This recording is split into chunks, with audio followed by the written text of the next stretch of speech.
Yelken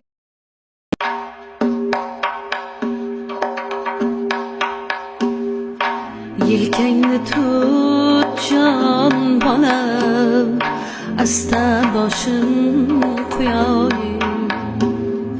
Dunyodagi eng taxtli baxtli ona bo'layim.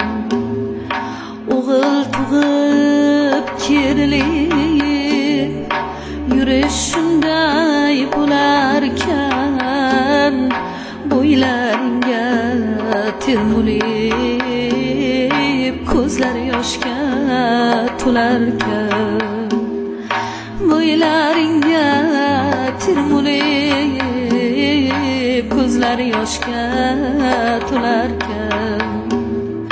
Tilab olgan toyima, uylar qurgan boyima, osmonimni bezab turgan yulduzima, oyima, osmonimni bezab turgan yulduzima, oyima. Qaridimmi bilmadim, ko'nglim meni yaradur. Senlar saga to'kilib chil-chil sinib qoladur. Tog'da yurgan kekdek hadegi bor onangni, kunlar kiliblarsan, katta qilsang bolangni. Kun kelib olarsan, katta qilsang bolangni. Allah aytkin menga ham, tizzangga bosh qo'yayin. Yolg'on takam ko'z yumib hidlaringga to'yayin.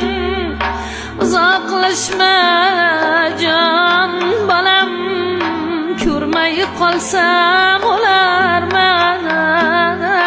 O'ylab gapir, har so'zing sal siltasang so'larman.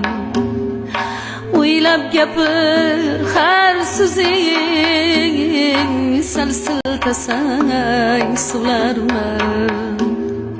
Qalqib turgan qayiqday yuragi bor onangning, sendan boshqa kimga ham keragi bor onangning.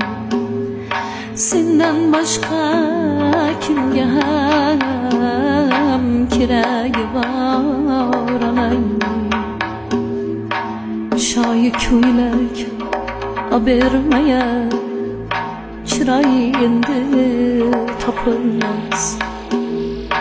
Ko'ngilginam ko'targan tillo emas, oltinmas.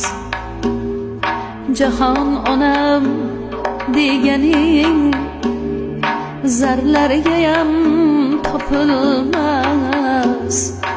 Onai zor qalbiya tillolarga sotilmas.